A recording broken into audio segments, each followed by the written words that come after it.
Imagine a regular day. You wake up, straighten your bed slowly, have breakfast, solve one thing or another, and at the first little break, you think, I'll sit for a bit to rest my legs. You pick the most comfortable spot in the house, usually that lower, softer couch. Settle in, grab the remote or your phone, and that little bit turns into half an hour, sometimes much more. When you finally need to stand up, your body doesn't respond like it used to. The knee feels heavy, complains, makes noise, give that annoying twinge or a strange sensation, as if it were rusty. You push your hands on the arm of the couch, use strength, give yourself a little boost, let out a small groan, and so no one worries, you say the usual phrase, normal, right? After 60, it's like this. Except, deep down, you feel it's not that simple. Because it's not just about pain. It's the fear of tripping, of falling, of not being able to keep up with other people's pace. It's the insecurity when going up a step, getting on a bus, crossing the street a bit faster. Little by little, your knees start sending messages, and this innocent habit of spending long periods sitting in the same position on seats that require a lot of effort to get up from starts making everything worse quietly. Many people think the problem is just age, but the truth is that certain everyday habits, repeated for months and years, wear down the joints in silence. And that's exactly what we're going to talk about here. That normal way of resting, which, after a certain age, may be helping to destroy your knees without you realizing it. Throughout this video, you'll understand why this very common habit is more dangerous than it seems, how it slips into your routine without drawing attention, and what you can actually adjust to protect your legs and keep your independence for longer.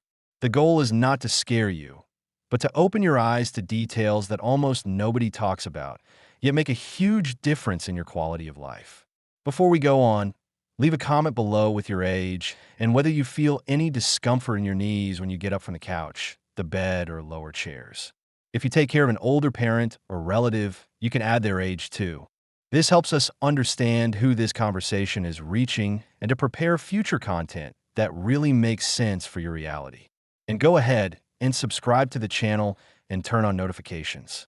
That way, whenever a new alert about senior care comes out, you get notified and don't miss any guidance that can prevent pain, scares, and limitations down the road. Sometimes one detail you learn today changes the way you'll walk over the next few years. Now that you've pictured this scene and maybe even recognize yourself in some part of it, let's start breaking down this innocent habit and understand, step by step, why it weighs so much on your knees. In the next part, we'll talk exactly about this way of resting that looks harmless, but when it repeats every day, becomes a silent enemy of your mobility. Let's give a name to this so-called harmless habit. It's not some strange practice or something rare. In fact, it's hidden in those hours you call rest, sitting for long periods, almost always in the same place, in the same position, on low or very soft furniture, barely moving your legs, and often only standing up when you really have no choice. After 60, it's very common to organize your day around sitting spots. The kitchen chair, the edge of the bed, the favorite armchair, the living room couch. You finish a task, you go there. You have lunch, you go back. You watch a show, change the channel, grab your phone, answer a message, check the news, and when you notice, you've spent a good part of the afternoon in the same position. On the outside, it just looks like a calm routine. Inside, your body is being forced to handle the same type of load at the same angle with the same bend. Knees bent for too long, still muscles, slower circulation. All of that together creates the perfect environment for stiffness, pain, and where to appear little by little. There is no noise, no warning sound, just a growing feeling that getting up is becoming harder. Notice if this matches your daily life. You sit on the couch and sink in, your legs stay tucked in, your feet maybe don't even touch the floor properly, your lower back rounds, your neck leans forward. Your body even relaxes in the moment, but the structure that keeps you standing starts to fall out of alignment. The longer you stay there, the harder it gets to leave that position without extra effort. Another example is the kitchen or dining room chair. You settle in after lunch, remain there talking, doing something at the table, looking at your phone. Minutes pass, turn into almost an hour, sometimes two. The position feels comfortable because you're supported, but your knees stay at an angle that makes the inner structures work quietly. When you decide to stand up, the joint feels heavy, kind of locked, needing a quick warm-up to function. This pattern repeats itself in many moments. In front of the TV, on the computer, doing crafts, waiting for an appointment. Always the same sequence. Sit, relax too much, spend a long time still, then stand up all at once. The problem isn't resting, it's the excess time and the way this rest is done, especially after a certain age. The body was made to alternate between movement and pause. When the balance leans almost entirely toward pause, and that pause happens in positions that require double effort to get out of, the joints suffer more than you imagine. That's the heart of this innocent habit, believing that sitting for long periods, in any way, is the best way to save your body, when in reality, it's leaving your support structures more and more vulnerable. It's worth doing a quick mental test. Think about the last 24 hours.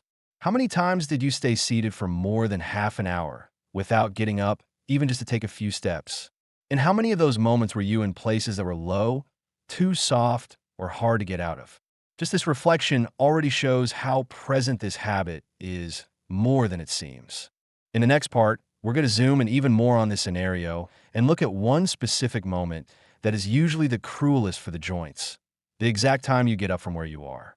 It's precisely in that second, when you decide to leave the chair, that a lot of things go wrong at once and your knees take the hardest hit. Now that you've seen more clearly how much time you spend sitting, it's worth looking at a detail hardly anyone pays attention to: the exact moment you decide to leave your seat. That split second, which passes so fast, usually concentrates a big part of the strain on your knees, especially after 60. Think about how it usually happens in your home. You're sunk into the couch, watching something, dozing off, or scrolling on your phone. Suddenly, you remember you need to go to the bathroom, get some water, answer someone, or turn off the stove. The reaction is immediate. You lean your torso forward, support your hands on whatever is nearby, and pull yourself up all at once. It's almost like a jump, a quick movement done on impulse, without preparing your legs first. In that moment, the thigh muscles are still cold because they have been still for a long time. The stiff knee is forced to support your whole body weight in a sudden motion. Many times, one leg works harder than the other because one foot is a bit more forward or because you lean more to one side. That creates uneven pressure inside the joint, as if one part of the knee were carrying a load that should be shared. Another common situation is when someone tries to get up sideways. On deep couches or low beds, many people twist their body to slide to the edge and at the same time try to rise. That quick twist makes the leg rotate too, and the knee has to deal with rotation and weight at the same time. For those who already have somewhere inflammation or muscle weakness, this type of exit is perfect fuel for pain, swelling, and the feeling that something in there isn't right. Maybe you've already noticed something like this. You go to stand up, feel a sudden stab of pain, hear a louder crack, or get the impression that your knee gave way halfway up, as if it might buckle. Instead of seeing that as a warning, many people prefer to laugh it off, sit back down for a bit, complain about their age, and move on.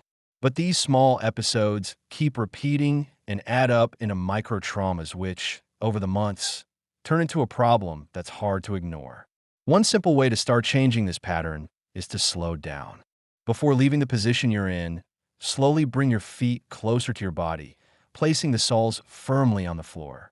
Move your hips toward the front of the seat until you're almost at the edge. Feel whether your knees are pointing in the same direction as your toes.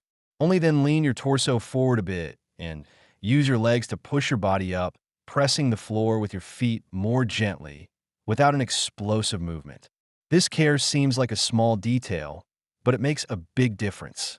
When you distribute your weight between both legs, align your knees, and don't mix rotation with effort, the joint works with much more safety. It's not a miracle, not an instant cure, but it's a way to stop hurting your knees every time you just need to stand up to do something simple. Quick question for you to reflect on. How many times a day do you stand up from the couch, the bed, or low chairs in a rush, on impulse, without preparing your body? Just multiply that number by weeks, months, and years to understand why so many people feel that all of a sudden their knee gave out. In reality, it was a silent accumulation of careless movements. In the next part, we'll look at another factor that's part of this same habit and many people don't even suspect: the height of your furniture and the way you chose it throughout your life. What seemed like just a preference for comfort may be contributing to that feeling that every time you get up is a battle. Now it's worth taking a gentle look at your surroundings. For many years, your home was set up to feel cozy. A very soft couch, an armchair that hugs your body, a low bed to make lying down easier, old chairs you like because they carry memories. All of that has emotional value. But after 60, those same pieces start charging a price from your knees. Think about that couch where you always choose the same spot. Over time, the foam sagged, the seat sunk, the backrest tilted a bit backward. When you sit there, your hips drop too low, your knees rise and end up almost at belly height. The position feels relaxing in the first minute, but underneath that comfort, the joint is in a difficult angle. The more your hips stay below knee level, the more effort you'll need to get out of there. Something similar happens with very low beds. When you wake up, your body is still sleepy, muscles are not warmed up, circulation is adjusting. If the mattress is just a little above the floor, you practically have to do a squat every time you move from lying to sitting and then to standing. For those already living with cartilage wear or arthritis, that daily repeated movement becomes a quiet challenge. Chairs also play their part in this story. Plastic chairs that bend, low stools in the kitchen, old armchairs that have caved in the middle. In all of these situations, the scene repeats itself. You drop yourself to sit, your body sinks, your legs bend too much, and when it's time to get up, you need to use your arms, torso, and a lot of joint strength to climb out of that hole. The result is exaggerated effort, accompanied by cracks, grimaces, and sometimes a small fear that you won't manage it. The point is not to throw away everything you have at home, but to notice which spots have turned into daily obstacles. It's worth honestly observing. Where do you feel the most difficulty getting up? From which seats do you need 2 or 3 attempts before you manage to stand? On which pieces do you rely so heavily on your hands that it feels like you're climbing instead of simply standing? Those are the places that deserve the most attention. Small adjustments already help a lot. Put a firmer cushion to raise the seat a few centimeters. Use extra back support so your body doesn't sink so much. Move the couch closer to a side table or wall where you can rest your hand without twisting your torso. Choose a slightly higher chair for meals. All of this reduces the need for sudden movements and, as a consequence, the strain on your knees. It's also important to accept that, at a certain point in life, beautiful or beloved furniture may no longer match what your body needs. Sometimes swapping a very low armchair for a stable chair with good height and solid armrests means gaining safety every single day when you stand up. This kind of choice protects not just your joints, but also your self-confidence, because it lowers the risk of falls inside your own home. Many people feel embarrassed about adapting their environment, as if that meant weakness. In practice, it's just the opposite. It's a sign of care, intelligence, and respect for your own story. Every detail thought out to make it easier to get up from a chair takes weight off your knees and helps preserve your independence. Your home doesn't stop being welcoming because of that. It just starts working for you instead of against you. Try a simple exercise when you finish this part. Walk through your rooms and notice which seats you've gotten used to suffering with a little. Look at the height, depth, and firmness. Mentally note which are the worst ones, the ones that always make you say ouch or grumble when you need to stand up. They're part of that innocent habit which, repeated every day, wears down your knees without fanfare.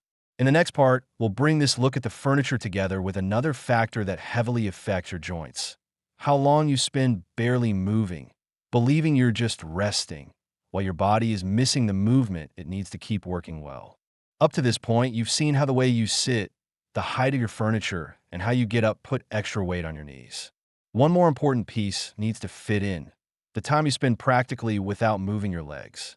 After a certain age, many people hear that it's best to avoid effort. and interpret it as staying seated or lying down as much as possible. The intention is to protect themselves, but the effect can be exactly the opposite. Joints need gentle movement to stay healthy. Every time you bend and straighten your leg within a comfortable range, your knee is bathed in the fluid that nourishes the cartilage. That back and forth helps keep everything more lubricated and less stiff. When you spend long periods almost motionless, the area loses this internal circulation and starts to feel rigid, heavy, hard to move. Think of a typical day.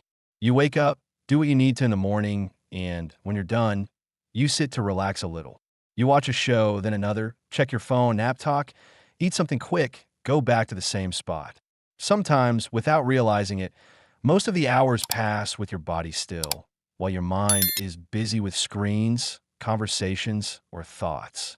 When you notice, your knee feels rusty each time you stand up. That doesn't mean you need to turn into an athlete, run, or do impossible exercises. The idea is different, to add small breaks into those long stretches of stillness. At each time interval, maybe half an hour, maybe the length of a TV program, stand up, take a few steps through the house, gently stretch your legs, move your ankles, plant your feet on the floor, and shift your weight from right to left. These simple gestures wake up your muscles and remind your knees they're still being used. When this kind of movement is almost absent, the muscles around the joint lose strength, and a knee not protected by strong muscles suffers much more.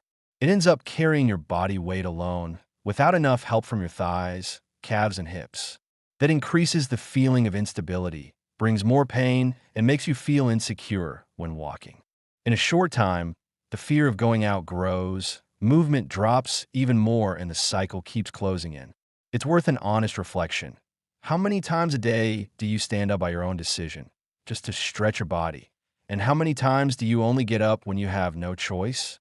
If you almost always only leave your chair because you need the bathroom, have to answer someone, or deal with something urgent, it's a sign that your rest has already gone too far and is turning into weakening. It's not easy to change all this at once, especially when your routine has been the same for years. But you can start with small goals. Decide to stand up after each meal and walk around the house a few times. Promise yourself you won't watch 2 programs in a row without getting up between them. Use phone calls as a chance to stand for a bit, leaning on a stable piece of furniture. These actions may look too small to matter, but added up over weeks, they help bring life back to your joints and muscles. The aim is not to wear your body out, but to keep excessive comfort from gradually shutting down the structures that support your walking.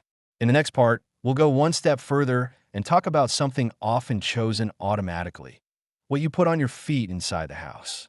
Loose flip-flops, slippery sandals, or going barefoot on hard floors may seem like tiny details, but they directly affect how your knees behave with every step. So far, we've talked about where you sit, how long you stay still, and how much you strain yourself when you get up.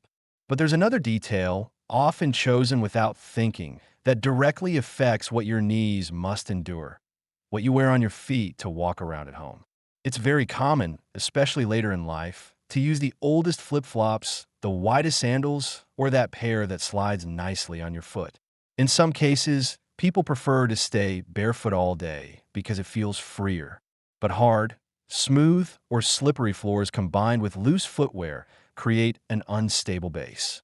And when the ground doesn't give you security, your ankles, knees, and spine are the ones that have to compensate. Look closely at your favorite flip-flops. Is the sole still flat or already warped from use? Do the straps hold your foot firmly, or does it slip in and out easily? When you walk, do you feel your heel hit the floor sharply, or do you notice the flip-flop catching in one place and slipping in another? These signs show whether that pair is helping or hurting. Footwear that tilts your foot inward or outward forces your knee joint to adjust every time you step, creating repeated small twists. The same applies to slippery sandals or shoes that are too worn. If your foot isn't well supported, your body looks for a way to balance itself. Sometimes you don't even realize it, but you start walking with shorter steps, leaning your torso, locking your knee a bit so the shoe doesn't slip off.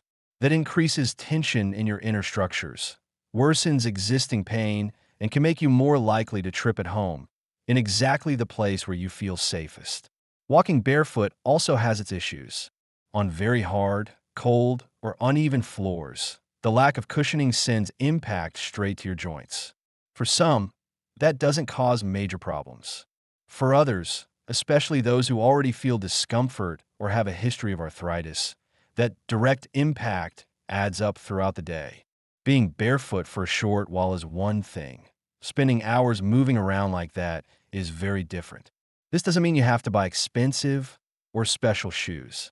The first step is to take a close look at what you already have. Look for options that grip the floor well, keep your foot secure without too much looseness, and have a sole that doesn't fold like paper.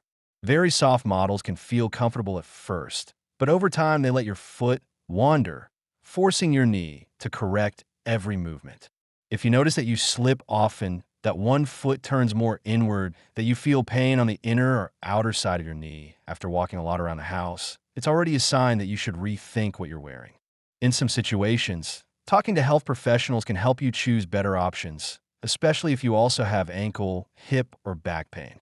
In the end, this innocent habit isn't made of a single gesture. It's the combination: low furniture, long hours sitting, rushed get-ups, extra weight and footwear that doesn't provide stability. When all of that comes together, your knees get overloaded long before they should. In the next part, we'll talk about the messages your body itself sends when it's already past its limit. These are signs many people brush off as just age, but that actually show this style of rest and movement is already charging a high price from your joints. Before any major problem appears, the body usually sends signals. The hard part is that many times those signals are mistaken for old age quirks and pushed aside.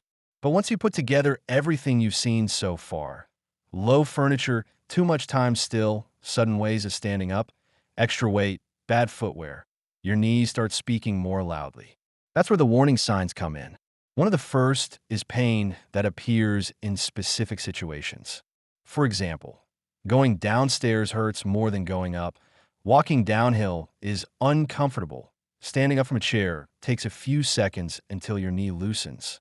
Sometimes the pain is mild but persistent, always in the same spot, like a constant pressure. Other times it comes as a sharp jab, making you grab onto something so you don't lose balance. Another common sign is stiffness when you wake up or after sitting for a long time. You stand up and feel that your leg won't bend or straighten properly at first. You need to take a few shorter steps until the joint understands the movement. This initial stiffness shows that your knee is suffering from a mix of lack of movement, wear, and overload. When this becomes routine, it's not just tiredness. It's a warning. You should also pay attention to cracking and grinding sounds. Noises by themselves don't always mean a problem, but when they come together with pain, a feeling of sand inside the joint, or of something scraping, they deserve much more care. If every squat, every attempt to sit or stand comes with noise and discomfort, your body is telling you the inner structures are not gliding as they should. Swelling is another important sign. At the end of the day, your knee looks visibly larger, feels warm to the touch, heavy. Your pants feel tighter in that area, the skin looks stretched. On some days it improves a little, on others it gets worse. Ignoring this up and down swelling is closing your eyes to inflammation that may be setting in, a direct result of that repeated set of habits. There's also one kind of warning many people don't like to admit: the feeling that your knee is going to give out. You step and feel your leg give a slight dip, as if it might buckle, even if you don't actually fall. That kind of instability affects your confidence. You start walking more slowly, avoid places with stairs, turn down invitations to go out, cut back on activities outside the house. Afraid of falling, you gradually shrink your social life. When that happens, the problem stops being only physical. The painful knee starts affecting your mood, your motivation, and even the way you see yourself. Thoughts appear like, "I'm in the way, I can't keep up anymore, I'd rather stay home." This quiet isolation is one of the toughest effects of a habit that, in the beginning, seemed like simple rest. None of these signs should be treated as fussiness, much less as something you just have to put up with because you're older. They're warnings that the way your day is organized, How much you sit, where you sit, how you stand, what you wear on your feet, what you eat is charging a heavy price from your joints. Ignoring them only lets the problem grow to a point where small changes are no longer enough. It's important to remember, whenever the pain is intense, comes on suddenly, is accompanied by redness, fever, deformity, or great difficulty bearing weight, you must seek urgent medical care. No general guidance replaces an in-person evaluation by health professionals. In the next part, this conversation will turn into a practical plan. The idea is to take everything we've talked about and organize it into clear steps. What you can start doing from today to ease the load on your knees, prevent things from getting worse, and better protect your independence without giving up rest. Just learning to rest in a way that's much kinder to your joints. Now that the picture is clearer, it's time to turn this alert into concrete action. It doesn't make sense to hear all this. Recognize yourself in several parts, and then go back to exactly the same pattern. The good news is that you don't need to change everything at once. Small adjustments, added up over time, already bring a lot of relief to your knees. The first step is to observe. Spend a day paying real attention to how you live inside your own home. Notice where you usually sit, which pieces of furniture are hardest to get up from, how long you stay still, what kind of footwear you use without even thinking. Just this attentive look breaks the idea that there's nothing to be done, it's just age. You start to see concrete points that can be changed. The second step is to adapt your environment. You don't have to renovate everything. Start with the spots that demand the most effort. That couch you sink into, the low armchair, the chair that makes you drop to sit. Put a firm cushion to raise the seat a few centimeters. Use back supports that keep your body from sliding backward. Choose a more stable chair for meals where your hips are closer to knee height. These details, repeated every day, greatly reduce the load on your joints. Next, adjust how you stand up. Forget rushing. Before leaving the seated position, bring your feet closer to your body, plant the soles firmly on the floor, move your hips closer to the edge of the seat, align your knees with your toes. Only then lean your torso slightly and rise, using your legs gradually instead of catapulting yourself. If you need support, choose a solid surface that doesn't force you to twist your body. Turning this movement into something conscious is one of the simplest ways to protect your knees every day. Another point is to break up long periods of inactivity. Choose some moments of the day to wake up your legs. At the end of each TV program, after meals, whenever you finish a seated task. Stand up, walk around the house a little, move your ankles, gently bend, and straighten your legs within what feels comfortable. It's not intense exercise. It's basic maintenance so your joints don't rust. Look at what's on your feet too. Set aside your most worn-out shoes and flip-flops that slip, twist, or leave your foot too loose. Prefer models that give you stability, have a more solid sole, and don't fold like paper. If you know a certain pair makes you trip more, bothers your knees, or leaves you feeling unsafe, it might be time to retire it, even if you're attached to it. Safety is worth more than habit. As for weight, face the topic kindly, not with guilt. Instead of thinking about strict diets, think about lightening the load on your joints. Cutting back a little on excesses, drinking more water, eating more fresh foods, and fewer automatic snacks, while sitting already makes a difference over time. And whenever you're going to make more serious changes, talk to professionals who know your health history. Finally, don't ignore your body's messages. If the pain is constant, if your knee often swells, if that feeling of giving way is there, if you already avoid going out because you're afraid, seek help. Bring your observations, describe your daily life, talk about the habits you recognized here. This kind of information helps the professionals who care for you understand where the problem comes from and suggest better paths. Before we wrap up, leave a comment telling us which point opened your eyes the most today. Was it realizing the couch is a problem? That you stay still longer than you thought? That you always stand up in a rush? Or that the warning signs have been showing up for a while? This exchange helps a lot when planning future content and can even help other people recognize themselves when they read what you wrote. If you haven't subscribed yet, do it now and turn on notifications. That way, whenever a new video comes out with tips to better care for your body after 60, you get a reminder and don't miss anything. And if this content made sense to you, Share it with a family member who already complains about their knees, with friends your age, or with someone who cares for parents and grandparents. Sometimes a conversation like this arrives exactly when someone needs it most. Taking care of your knees means taking care of your freedom to come and go, to choose where to walk, to take part in life without depending so much on others. The innocent habit that wears down your joints can be reviewed step by step. You don't have to resign yourself to suffering in silence. Small, different choices, starting today, can guarantee many safer steps in the years ahead. Before you go on with your day, it's worth imagining for a moment what you want your routine to be like in a few years. It doesn't have to be anything grand. It might be getting out of bed without so much effort, walking to the bakery with confidence, going up a few steps without fear, playing with grandchildren or great-grandchildren, taking care of your own home without needing help for every single move. These simple scenes say far more about quality of life than any number on a test. And to a great extent, they depend on your knees. This joint helps you stand, sit, turn, go down, go up, change direction.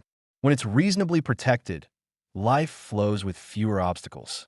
When it's abandoned to a set of habits that hurt it every day, everything becomes harder than it needed to be. Maybe while you listen to this content, you felt a mix of things: recognition, concern, a bit of regret for ignoring signs, but also hope that there's still something you can do. That mix is normal. What matters is not turning what you've learned into a reason to blame yourself. The goal here was never to point fingers, but to turn on a light where before there was only the sentence, "That's just how it is at my age." From now on, every time you sit on your favorite couch, you may remember how your legs are positioned. When you stand up, you'll remember to adjust your feet, align your knees, rise more calmly. When choosing your slippers, you'll notice whether they really keep you safe. When you realize you've been in the same position for too long, you might stand up on purpose just to wake up your body. These little reminders start popping up almost on their own because your mind has been touched by new information. You don't have to get everything right every day. Some days you'll notice you spent more time still than you should. On others, you might forget to adapt that trickier seat. What changes things is not being perfect, but getting back on track whenever you remember. Little by little, these habits become part of your routine, just like drinking water, locking the door, or turning off the light. And if at some point you feel like giving up because the pain is already there or you think it's too late, remember something simple. Every new bit of care counts for your next steps, not for yesterday's. The past can't be redone, but how you treat your body today directly shapes the scenes you'll live later. There is always room to improve your relationship with your joints, even if it's a little at a time. If you feel this video helped you see your routine with new eyes, come back to it whenever you need to reinforce an idea. Use it as a starting point to talk with your family. Explain what you feel, ask for help to adapt your home, schedule that appointment you've been putting off. Information gains strength when it turns into dialogue and action. And remember, you are not just someone with knee pain. You are someone with a story, with plans, with people who care about you. Taking care of these joints is a way to honor everything you've walked so far and everything you still want to live. If this content helped you take a step in that direction, it has already fulfilled its purpose.